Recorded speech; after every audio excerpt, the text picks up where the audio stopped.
esse boletim que vocês devem guardar, porque estas primeiras páginas são escolhidas de acordo com as nossas necessidades. O Rabino Marcelo Guimarães, ele faz uma pergunta: como será a igreja neste milênio? Será que nós podemos, à luz do que temos, fazer uma boa ou uma má prospecção ou profetizar sobre a igreja do futuro?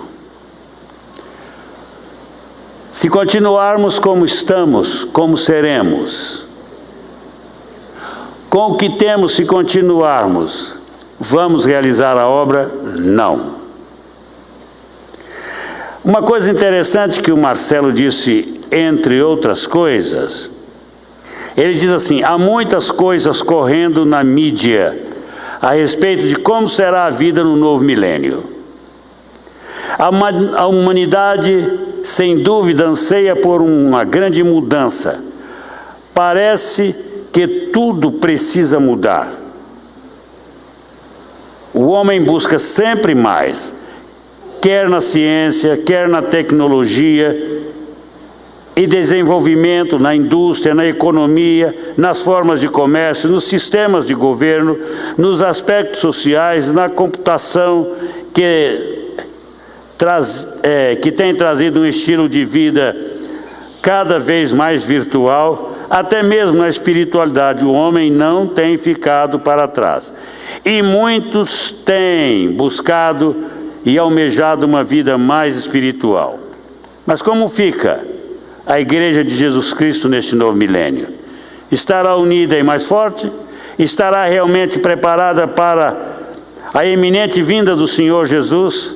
Como está a sua saúde espiritual? E o que nela precisa mudar urgentemente? Ela também estará passando por radicais e grandes transformações?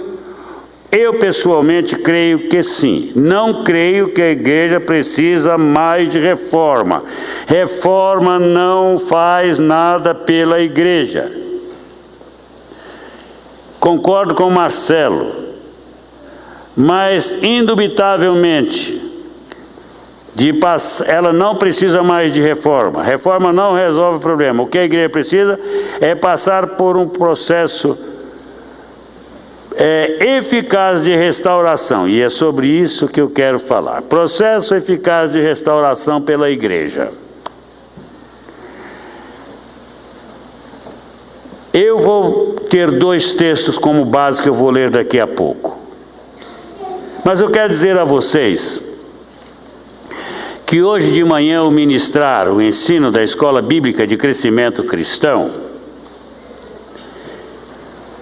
eu disse que a igreja é o plano de Deus para o mundo, para reconciliar o homem consigo mesmo, para livrar o mundo do caos, ao mesmo tempo que ela também é instrumento de Deus para fazer frente e combater vitoriosamente os poderes do inferno. Aliás, é o único poder no mundo capaz de fazer essas duas coisas. Trazer mudanças radicais, porque é a única que pode anunciar uma mensagem de transformação e que realmente transforma, porque transformou a minha vida, a mensagem que a igreja proclama. E segundo, é o único fator que pode combater o inferno. Não há ninguém mais que possa fazer frente a Satanás. Não há nada no mundo que possa deter, além da igreja, a marcha vitoriosa de Satanás. Só a igreja é capaz de fazer frente ao inferno. Só ela é capaz de proclamar a mensagem de transformação que o homem precisa. O que o mundo precisa é de um novo homem. E este novo homem só vai nascer do encontro de cada homem com Cristo. Não há outra solução. E esta é a especialidade da igreja: proclamar uma mensagem de transformação. Então, meus amados irmãos, Deus escolheu a igreja. Esta é a verdade. Mas que igreja? Nós temos um modelo. Sabem, irmãos, deixe-me dizer a vocês, eu não vou vender barato a igreja. Eu não vou negociar a visão bíblica da igreja. Fico só, mas não negocio nesta área. Precisamos passar por transformações radicais nesta igreja aqui, nesta congregação, nesta comunidade. Mas como isso vai acontecer? Vai acontecer exatamente naquele momento que a igreja, tomando consciência das verdades de Deus para ela encarnar estas verdades, buscar a Deus, a Cristo, estar ligada ao ministério do Espírito Santo, até que ela comece a viver intensamente cada verdade. A primeira coisa que a igreja precisa aprender é derivar da palavra tudo aquilo de que ela precisa para se realizar dentro do propósito de Deus aqui na terra. Se a igreja fugir do propósito de Deus, ela não vale nada, não tem sentido. Então a igreja precisa buscar a visão que Deus tem para ela à luz do Novo Testamento. Não há outro lugar. Não há teologia fora da Bíblia que sirva para transformar a igreja. Não há teólogo que tenha uma mensagem de transformação se ele foge da igreja. Não há pregador que possa fazer nada se ele fugir da mensagem bíblica, da palavra de Deus. Nisso, irmão, nós precisamos tomar posição. As verdades bíblicas para a igreja são inegociáveis.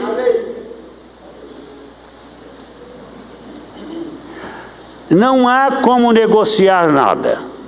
Então o que nós precisamos fazer agora é voltar para a palavra. Sabe, irmãos, como pastor, eu cansei de sugestões. Vamos fazer a campanha, a aliança da oração, a aliança de... Não, o propósito da igreja é orar. Se é orar, nós não precisamos campanhas para isso. Nós não precisamos de fitinha no braço. Não, senhores. Nós não precisamos de nada mais senão aquilo que está na Bíblia. Precisamos sim de dependência de Deus, de compreender a obra que Jesus realizou em relação ao próprio Espírito Santo, em relação à sua palavra. Precisamos disso. No mais, nós precisamos ser intensos na nossa vida de andar com Deus, ser intensos em termos da nossa observância bíblica dos princípios de Deus. Precisamos ser intensos no nosso amor, na nossa comunhão, na nossa unidade. Precisamos ser intensos no nosso interesse pela igreja. O que aconteceu com a igreja foi muito triste. Sabe o que aconteceu? A igreja perdeu o interesse pela igreja. O que é que eu estou dizendo? Vocês estão entendendo?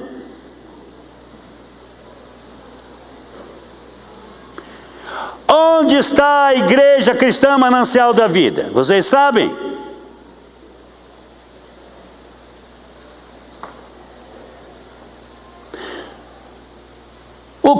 Quem é a igreja cristã manancial da vida? Vocês sabem? Quando eu estou dizendo que a igreja perdeu o interesse pela igreja, Romildo, eu estou dizendo que nós perdemos o interesse por nós. Pela igreja, porque nós somos o corpo de Cristo, atrelados uns aos outros. Precisamos ter essa consciência. Nós somos, vocês sabem, nós somos muito selecionistas. Gostamos de selecionar. Gostamos dos nossos pregadores, gostamos das pessoas que nós escolhemos, segregamos. Precisamos parar com isso. Não pode haver segregação entre os irmãos.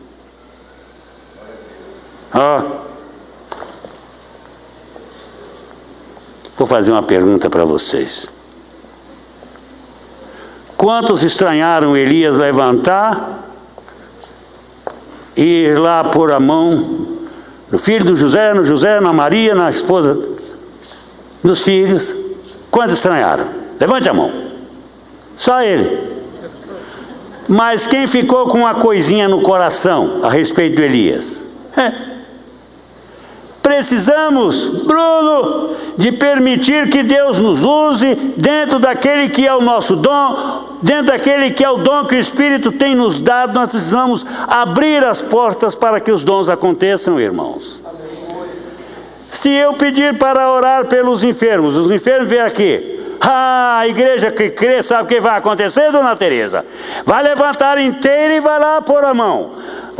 Queremos que as coisas aconteçam, mas nós não estamos fazendo as coisas acontecerem. Como Deus vai operar nesta igreja? Através de quem?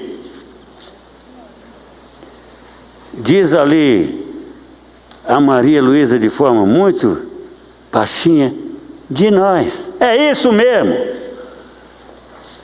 Se você quer cura na igreja, o que você tem que fazer, seu Daniel?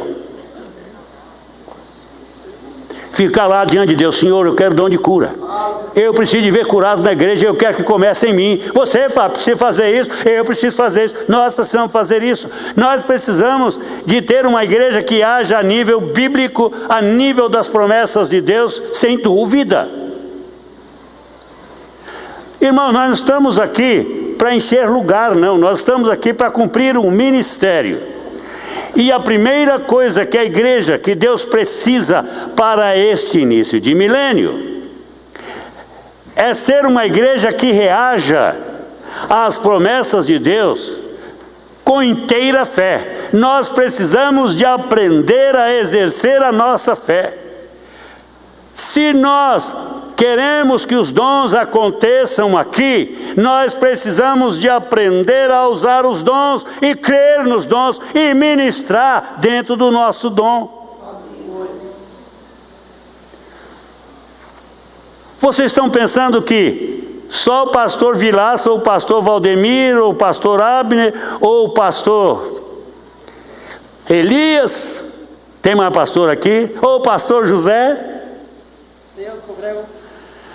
tem poder para expulsar demônio? Não. Vocês acham que só nós temos um ministério de cura? Não.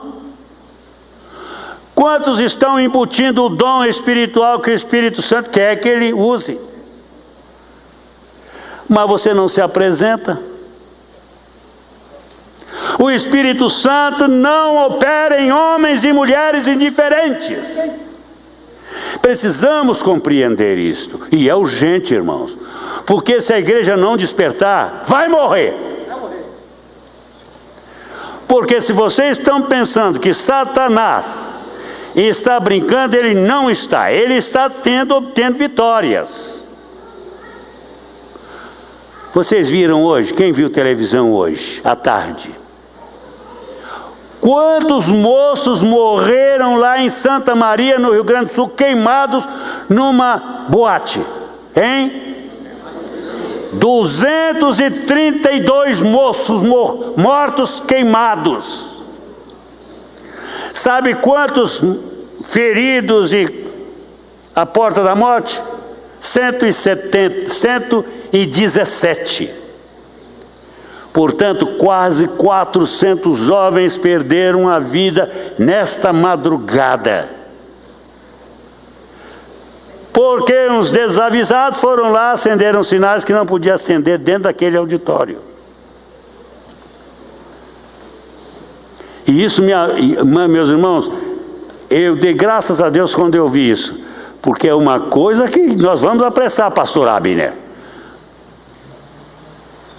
O senhor me trouxe para cá, o senhor tem responsabilidade comigo. Nós temos que adequar a nossa igreja para termos reuniões grandes. Não crescemos ainda porque a igreja não se adequou para isto. Cadê os bombeiros desta igreja? Onde estão os bombeiros? Precisamos qualificar a nossa igreja, bombeiros, para fazer frente às nossas reuniões, por sinais, por extintores, porta de saída, lubrificar as dobradiças, lubrificar os cadeados, abri-los de vez em quando, para quando se houver um incêndio aqui, todo mundo sai correndo. Das portas lá por trás, nós temos muita saída. Temos portões amplos, daqui você já sai na rua, por aqui e por ali. A igreja tem muita saída, mas não estão funcionando.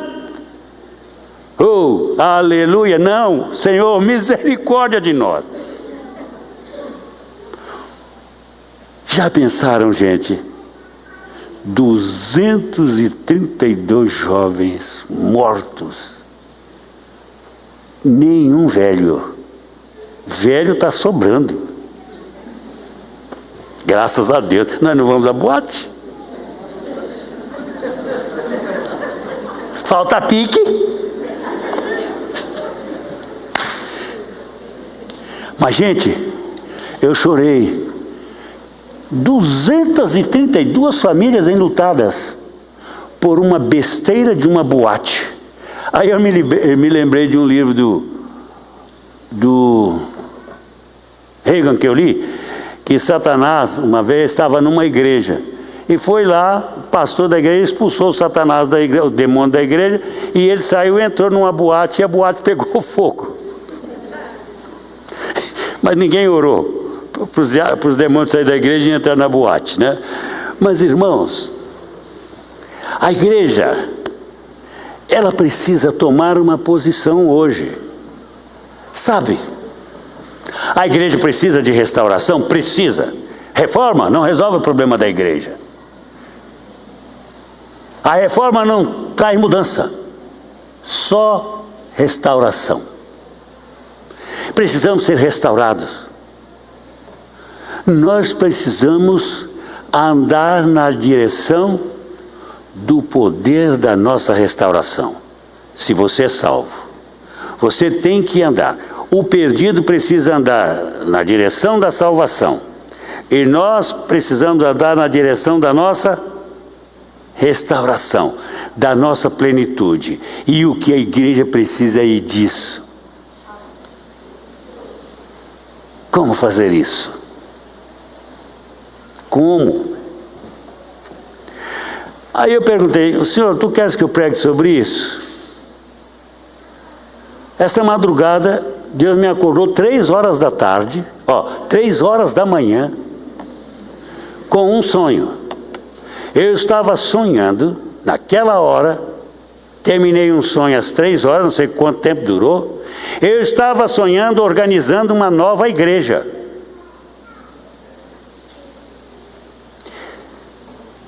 E já estava em andamento todas as coisas. Não sei onde, mas eu estava organizando. Aí eu levantei e disse, Senhor, se tu tens um plano. Aí eu fui lá para a minha janela, porque na minha janela, Daniel, você olha assim, você vê. Esse tocar no princípio da Águas Claras, eu vejo quase todo, irmão Abel. Aquilo é um desafio. Gente, eu disse, Senhor, quem sabe aqui em Águas Claras? Então me dá uma orientação. Me mostra onde. Mas eu não quero ir para lá organizar uma organização. Mas, pastor Vilas tem uma congregação. Não, eu quero uma coisa de poder. Por isso tem que começar conosco aqui. Irmãos, chega. Ele disse, Senhor, se é isso que tu queres que eu fale, então tu vais colocar no meu coração o que eu vou falar. E Deus me levou para 2 passagens. Como começou? Onde começa algo poderoso, nós devemos estar lá. Mas foi em Atos que tudo começou. Então Deus me levou primeiro para Atos 1, 2 a 8. Diz assim esse texto. Até o dia em que, depois de haver dado mandamentos por intermédio do Espírito Santo aos apóstolos que escolheram, foi elevado às alturas. E a estes também, depois de ter padecido, se apresentou vivo, com muitas provas incontestáveis, aparecendo-lhes durante 40 dias e falando das coisas concernentes ao reino de Deus. E comendo com eles, determinou-lhes que não se ausentassem de Jerusalém, mas que esperassem a promessa do Pai, a qual disse ele: de mim ouvistes. Porque João, na verdade, batizou com água, mas vós sereis batizados com o Espírito Santo não muito depois destes dias dos quais eu estou falando, de agora. Então os que estavam reunidos lhe perguntaram: Senhor, será este o tempo em que restaures o reino a Israel? Respondeu-lhes: não vos compete conhecer tempos ou épocas que o Pai reservou para a sua exclusiva autoridade. Jesus não disse que ele não sabia. Jesus disse que este assunto é da autoridade do Pai. Só o Pai pode falar sobre ele. E o Pai não abriu para Jesus falar sobre ele.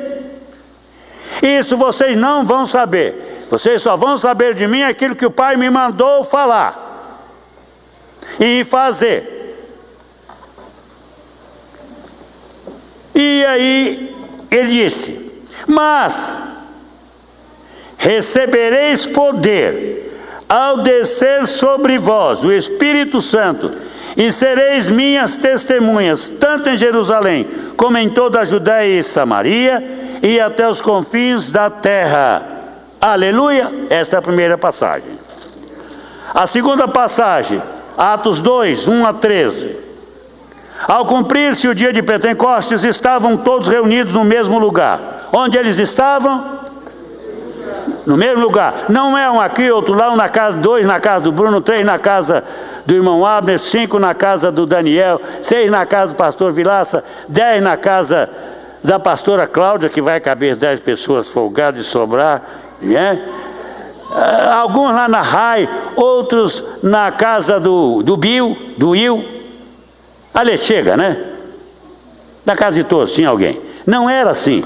Todos estavam onde? No mesmo lugar. E onde era esse mesmo lugar? No cenáculo, gente. Eles foram para o cenáculo. Todos estavam reunidos no mesmo lugar.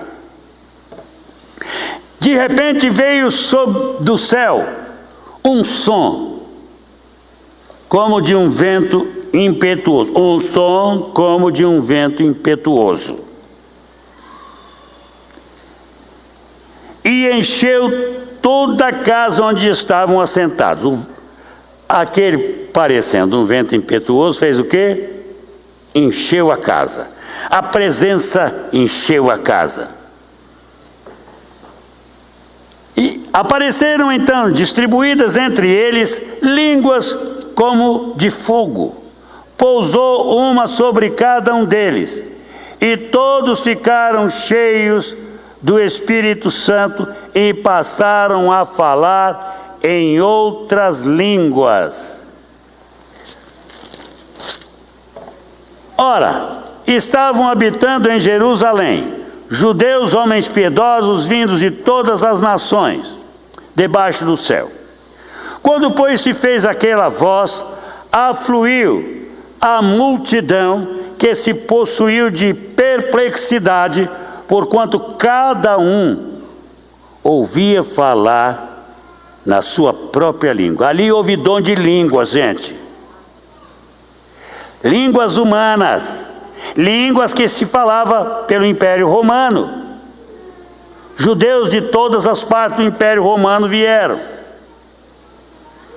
Ali havia mais de 16 nações representadas ali. Vamos ver? Estavam, pois, atônitos e se admiravam, dizendo: vede, não são porventura galileus todos esses que aí estão falando? E Galileu era considerado lá embaixo, hein? E como os ouvimos falar, cada um em nossa própria língua materna, somos partos, medos, elamitas, os naturais da Mesopotâmia, judeus, Judéia, Capadócia, Ponto, Ásia, Frígia, Panfilha, do Egito e das regiões da Líbia, das imediações de Cirene, romanos que aqui residem, tanto judeus como cretenses e arábios, 17 línguas diferentes, todos, eles falaram a nós da grandeza de Deus. Todos atônitos e perplexos interpelavam uns aos outros, perguntando: o que quer isso dizer? Outros, porém, zombando, diziam: estão embriagados.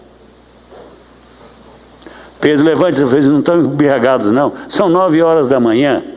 Para lá, bêbado 9 horas da manhã é impossível para um judeu. O que está acontecendo é o cumprimento da profecia de Isaías, estou certo?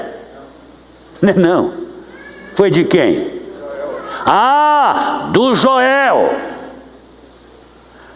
Sobre a descida do Espírito Santo sobre toda a carne, os jovens falariam, os jovens profetizariam, os velhos sonhariam sonhos. Está acontecendo aí, servos e servas terão plenitude do Espírito Santo. É isso que está acontecendo aqui. Então, o que nós temos aqui? Por que aquela igreja se tornou revolucionária? Alcançou um império mundial, gente,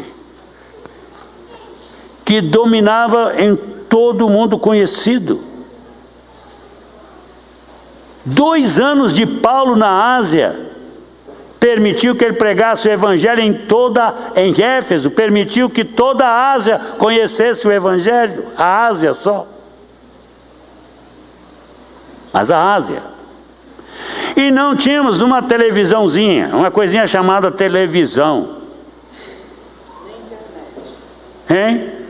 Não tinha internet também, a Neuza lembrou.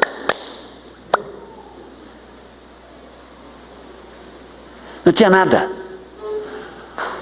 Ou burro, ou navio. Não tinha saída. Ou pé. Andavam de pés. Cruzavam grandes distâncias. Mas a Ásia conheceu em 2 anos o Evangelho. Então, irmãos, esta igreja tinha alguns segredos que nós precisamos vivenciar. Primeiro, eles aprenderam a ouvir a palavra do Mestre e cumpri-la. Eles, quando Jesus recomendou que não se ausentassem de Jerusalém, o que eles fizeram? Foram para casa e fizeram um programa de oração para as casas? Não. O que eles fizeram, Daniel?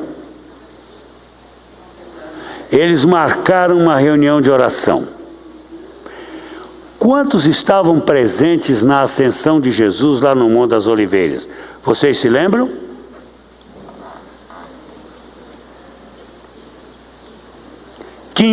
Disse a teóloga Elenir, parabéns. Mais de 500 irmãos estavam presentes na ascensão. Quantos estavam presentes na primeira reunião de oração? No primeiro, 120. Caiu quanto? 3 terços. Porque 1 terço menos 1 foi para a reunião de oração. 120, devia ser mais de 121. Apenas menos de 1 terço. 1 terço estava na reunião de oração, 120. Os apóstolos estavam todos. Estavam os irmãos de Jesus. Mas a Maria estava lá. A Maria chefiou a reunião. Ó rainha concebida sem pecado original, rogai por nós que recorremos a vós. Os apóstolos falaram isso com ela? Nerusca. Quem dirigiu a reunião foi o Pedro. Oraram. Quanto tempo? Vamos fazer conta? Jesus morreu em que dia? 14 de Abib, primeiro dia da Páscoa ele morreu. Era o dia do Cordeiro, né? 10 dias antes separavam e no dia da Páscoa ele morreu no dia da morte do Cordeiro. Daí você conta, ele ficou sepultado quantos dias e noites? 3 dias e 3 noites. Era a palavra profética. Não foi 4 noites, 3 dias não. 3 noites, 3 dias. Pôr do sol a pôr do sol. Muito bem. Então, 4 dias. Jesus ressuscitou em que dia? 3º dia. Aí 3 dias já foram. Ele apareceu para os apóstolos quantos dias? Quantos dias ele apareceu, deu-lhes mandamento pelo Espírito Santo, falou do que ele queria. Quantos dias? 40 dias. 40 dias. Aí temos então 43. Sobra 44, 45, 46, 47, 48, 49, 50. 50 dias. Eles oraram quantos dias, Maria Luísa? Quantos dias, Rogério? Que dia que eles foram para o cenáculo? No dia da ascensão, que foi naquele dia. Jesus foi assunto, eles estavam lá olhando para os céus, porque enquanto ele subia, veio uma nuvem e o cobriu. E eles ficaram lá. Aí chegaram 2 personagens, bateram uma, acho que foi de Pedro. Para aí, o que estão fazendo aqui? Por que estás olhando para cima? Este mesmo Jesus que eu vi subir, há de voltar como viste subir. Pode desmanchar a rodinha. Acabou. Aí eles foram para onde? Foram para o cenáculo. E aí começaram a orar. Oraram os 127 dias. No 50º dia, que era o dia de Pentecostes, o que aconteceu? E o fogo caiu. E o Espírito Santo desceu sobre eles. E eles, quem falou em línguas? Os apóstolos? Se nós dissemos que há mais de 17 nações, pelo menos 17 falaram. Os 12 mais 5. Mas, gente, era muita gente. Todos falaram. Não houve exceção. Eles ficaram, era uma igreja também unânime. Nós precisamos de aprender, crer na promessa do Senhor e ir na direção do seu cumprimento. Nós precisamos ser unânimes. Um povo unânime, não há quem possa vencê-lo. Um povo unânime ganha na presença de Deus pela sua unanimidade e unidade. É um povo que concorda.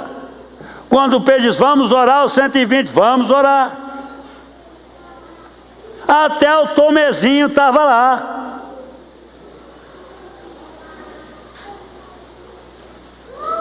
Até os irmãos de Jesus que não havia até ali se convertido. Antes se convertidos estavam ali. Mas eles ficaram firmes. Irmãos, nós precisamos aprender a esperar no Senhor.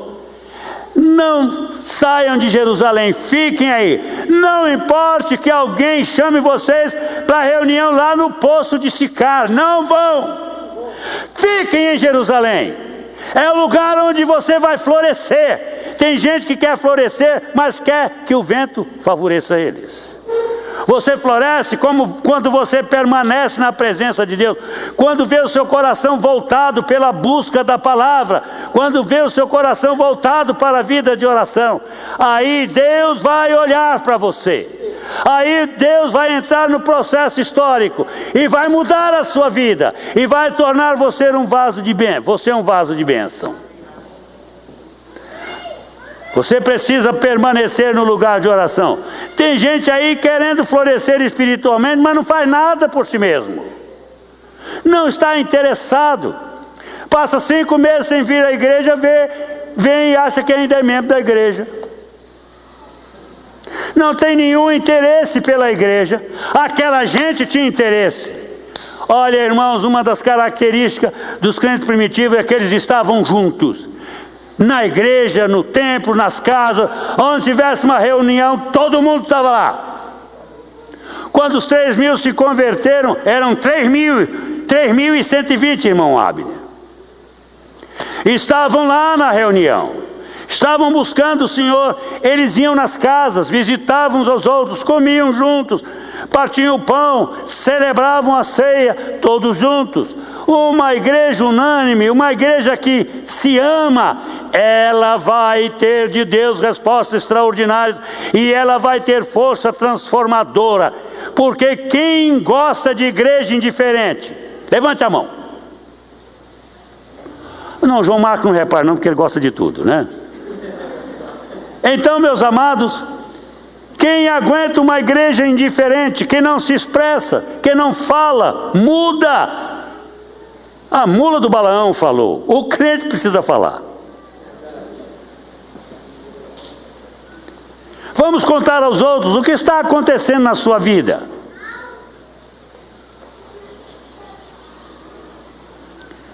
Isso é importante, amados. Muito importante. Uma igreja que quer transformar o mundo, que quer ser instrumento de transformação, tem de crer na promessa, tem que buscá-la, tem que se agregar. Ninguém vai me perguntar como é que nós vamos fazer, o que podemos fazer nessa igreja? Ninguém vai ousar? O que precisamos? Precisamos de estar juntos. Precisamos de orar. Precisamos nos apropriar das promessas de Deus. Vai acontecer. Não ficar com ela. Por que não acontece? Porque você não quer.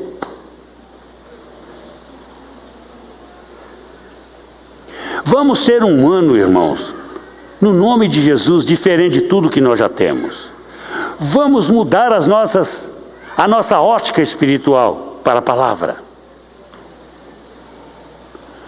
Mas sabem, irmãos, aqueles crentes obedeceram a Jesus, ficaram no lugar de oração, se apropriaram das promessas, e o que aconteceu? Foram revestidos. E aí, o que nasceu ali? No dia de Pentecostes, a igreja entrou na história. Ela é o projeto, o mistério que Paulo fala, escondido desde os tempos eternos. Mas agora revelado.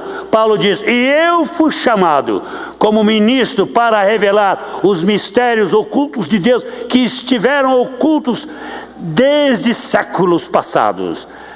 Eu recebi a missão de revelar este mistério. E qual é o mistério? Hein? Já descobriram? Me conte. Sabe qual é o grande mistério? A igreja. Que formaria um corpo constituído de judeus e gentios. Só a igreja tem a palavra para agregar os homens no mesmo lugar, sem briga, sem discussões, falando uma mesma linguagem, vivendo de uma mesma forma, com os mesmos interesses, centrados no amor, alimentados pelo amor, um povo sem medo, um povo ousado, um povo que ouse alguma coisa. Estava conversando com o José ali. E ele me diz, mas pastor, a minha igreja lá não me dá nada. Eu digo, a escolha que você fez. Mas somos capazes de negar ajuda ao irmão. Por quê? Porque ainda não entendemos como o amor acontece.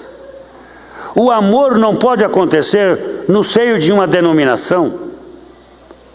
O amor tem que transpor as paredes desta igreja. O seu amor tem que transpor as paredes da sua casa.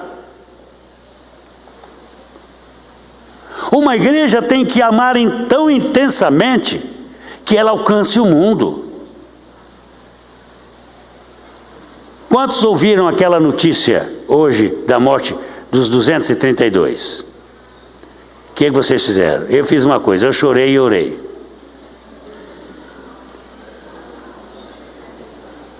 Vocês vão lá no Rio Grande do Sul. O evangelho lá é tão frio quanto o frio dele, do Rio Grande do Sul. Eu preguei no Rio Grande do Sul. Me convidaram para ser pastor lá. Eu disse, começar ministério num lugar desse é assinar falência. Mas sabe por que eu vim para cá? Eu não consegui fazer isso ainda. É pôr fogo no coração de vocês. Jesus disse, eu não vim trazer paz, eu vim trazer o quê? Fogo. Eu trouxe fogo. O que Jesus tem para você é fogo. Enquanto nós não nos incendiarmos, esta cidade não vai ser salva.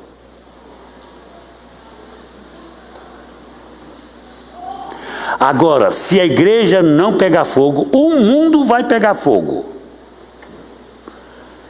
Sabe, irmãos, eu estava escrevendo algumas realidades hoje. E deixa eu ver se eu as encontro aqui. Eu e esse computador, nós somos um problema um com o outro. Ele não me entende.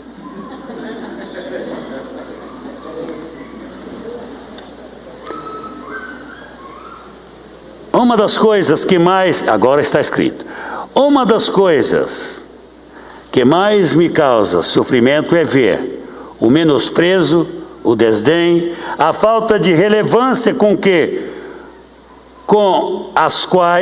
os quais muitos dos que se denominam evangélicos têm para com a igreja, noiva de Cristo. É doloroso observar a facilidade com que muito crente joga a igreja para o escanteio. Ela não é a realidade mais importante para a grande maioria dos que se dizem crentes. Hoje, sua segurança... Hoje, as prioridades das pessoas são por ordem. Sua vida pessoal, seu dinheirinho, sua saúde física, sua aparência. Mulheres musculosas, poderosas, capazes de levantar um automóvel feio, horrível. Seus amigos, seus estudos. Bem, não esqueci de nada, a não ser se for evangélico, sobrando tempo e não houver cansaço, e eu tiver coragem de levantar de manhã, ir à igreja, que não esteja preocupada com a minha vida, e nada cobre de mim, e que não me peça para fazer nada.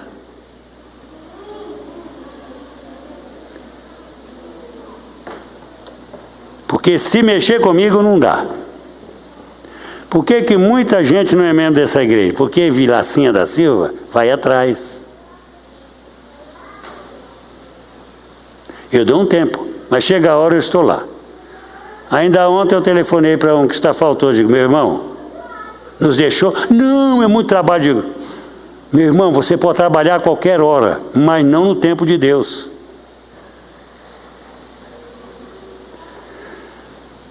Você está morrendo. Se você morrer em Deus, você vai morrer eternamente. Você morrer para Deus.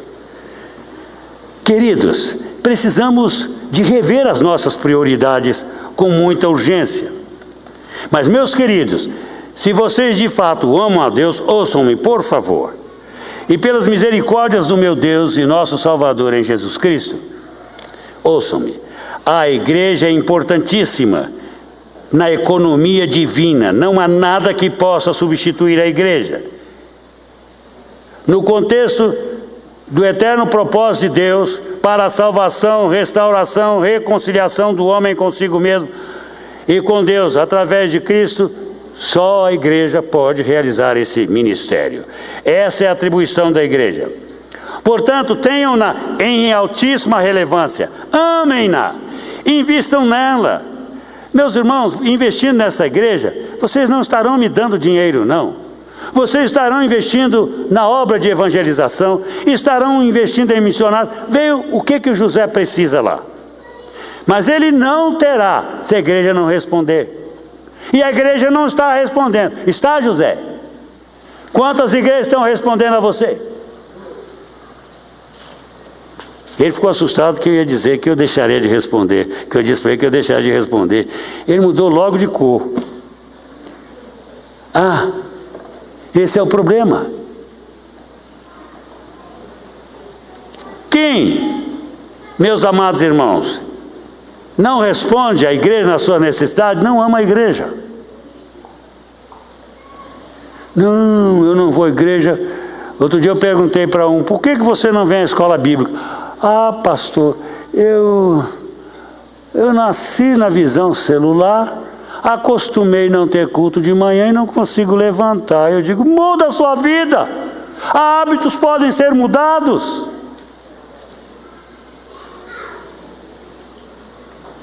Você é aquilo que você escolhe ser, ou quem você escolhe ser. Meus amados irmãos, quando Cristo entrou na minha vida, eu escolhi o que eu ia ser. Deus me escolheu primeiro, e eu determinei que eu ia responder a Deus em todas as dimensões das suas exigências. E era um menino de 14 anos. Agora eu fico vendo crentes velhos, não vou porque não é meu costume. Para lá, mude o danado costume que está estragando a sua vida. Mude aquilo que está impedindo que você seja para a glória de Deus, porque se você não viver para a glória de Deus aqui na terra, a sua vida não vale a pena.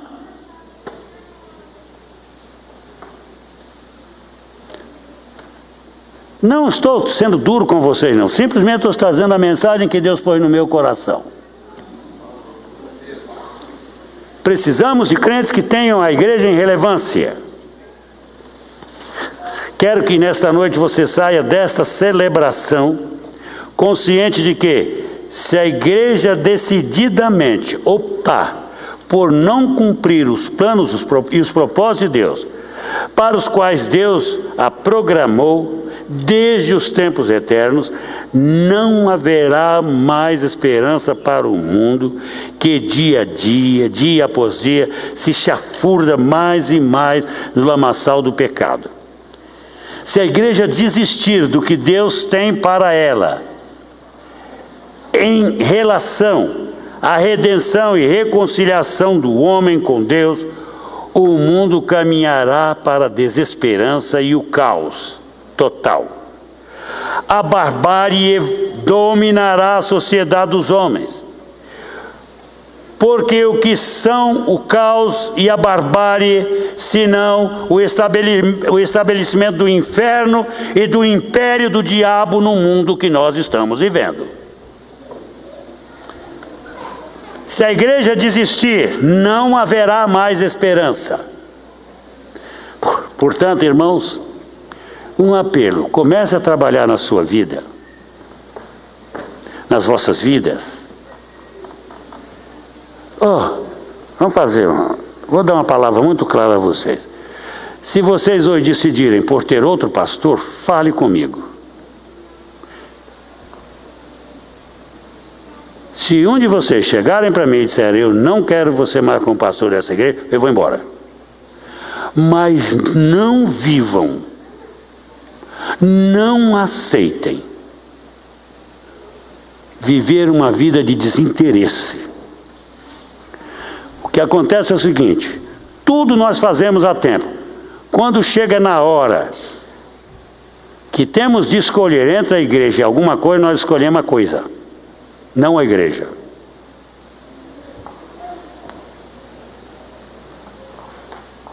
O jovem estuda, passa a noite estudando, mas ele não rompe uma madrugada na presença de Deus, pela igreja. Agora, mas o que falta mais? A igreja precisa se tornar profundamente consciente de cada verdade bíblica e se apropriar dela. A igreja precisa tomar uma firme posição. Quando eu falo igreja, eu falo de você. De permanecer no lugar que Jesus tem determinado. Hoje as pessoas mudam de igreja como mudam de camisa, os homens, e as mulheres como mudam de blusa, ou de saia, ou de calça. Não, estou pedindo calça comprida. Não pode ser assim. Temos que permanecer no lugar até florescermos. E se você quer saber de uma verdade, você tem tudo para florescer aqui. Eu, como pastor dessa igreja, conversando com o pastor Valdemir, pastor Anedo, irmãos, vamos fazer tudo para vocês crescerem. Eu vou dar o restinho de vida que eu tenho. Quantos anos vocês profetizam para mim? Olha lá, olha o meu perfil. Eu ainda não estou assim.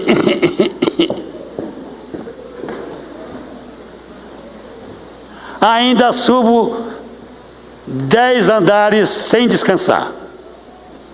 Está vendo, Michele, como eu estou forte?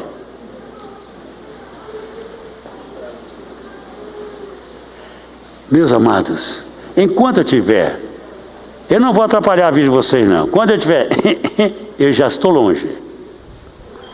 Mas enquanto Deus me der sonhos, visão e coragem e prontidão para trabalhar, eu vou estar com vocês.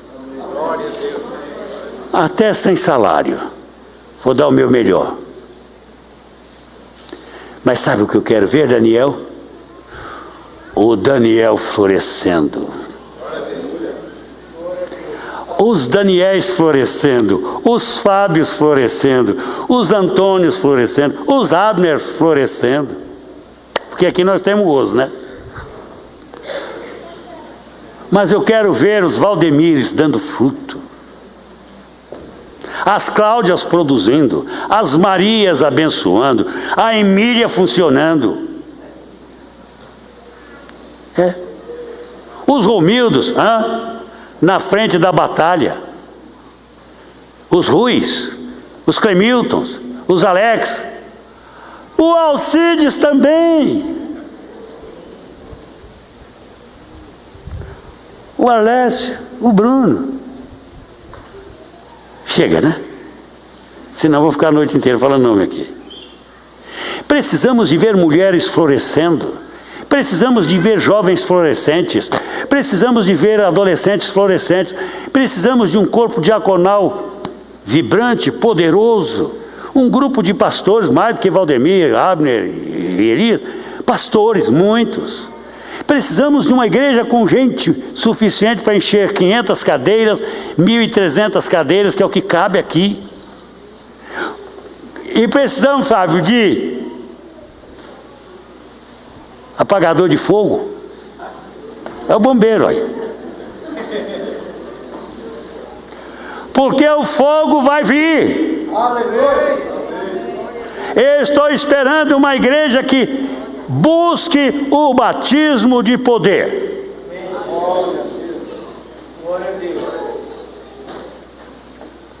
Será que esta é a sua decisão final? Busca de unção, de poder, para realizar o propósito de Deus? Quantos têm esse propósito no coração agora? Levante, fiquem em pé, vamos ver.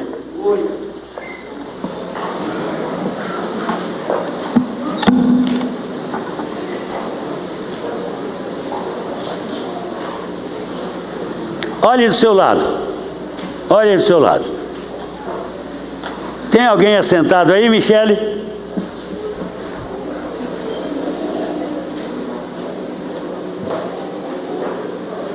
Tem alguém assentado aí, Laércio? Por perto? Todos estão de pé. Isso significa que a igreja está unânime neste assunto. Estou certo? Então põe a mão no coração.